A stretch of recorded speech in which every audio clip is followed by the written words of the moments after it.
tying Narendra Modi directly to the orchestration of the 2002 riots, the assassination of Haren Pandya, who was then the Home Minister of the state of Gujarat, as well as numerous extrajudicial killings that happened in Gujarat in the name of protecting Narendra Modi at that point in time.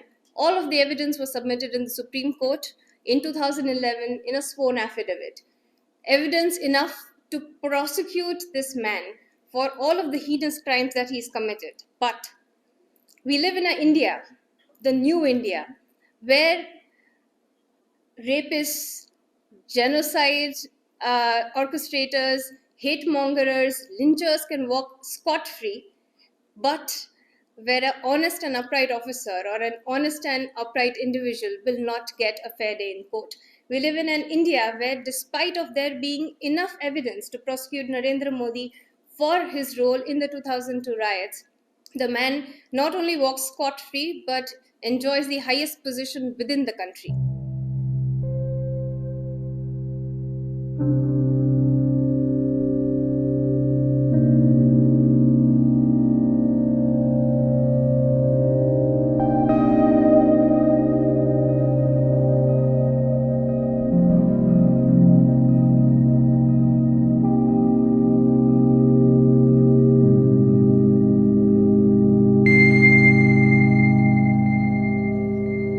The judiciary, for the longest time, people outside of the country have always believed that the Indian judiciary is a robust system. It is not. The Indian judiciary has been systematically subverted for the last few years now, top to bottom.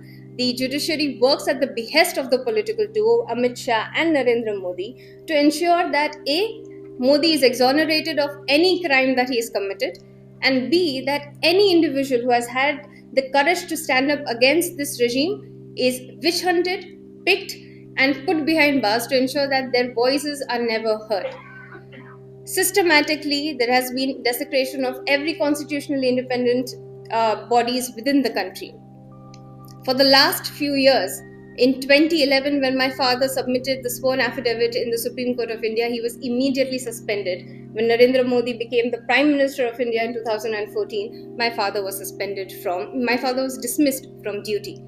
So if suspending him, dismissing him from duty, breaking down our house, the constant threat to life since 2002 till present date, all of bulldozing our house, bulldozing our offices, if all of this was not enough, in 2018 to ensure once and for all that the Gujarat chapter was shut and never opened, in order to destroy the credibility of that one person, the sole surviving witness to the state's complicit role and action in the 2002 genocide, the Modi government picked up my father in the early morning of 5th September 2018 under the pretext of questioning him in a 30-year-old case, a case that had a case which is nothing but a fanciful fabrication of fiction.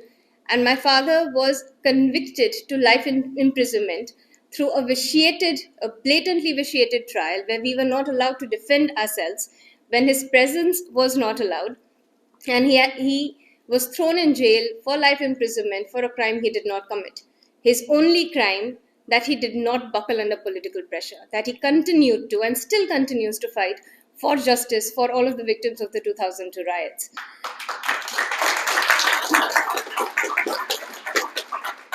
It has been 4.5 years now, and my father still languishes in jail. 4.5 years of us running from pillar to post, going from court to court, to get one fair day in court. But in Modi's India, one fair day in court is not a luxury afforded to the honest and the upright.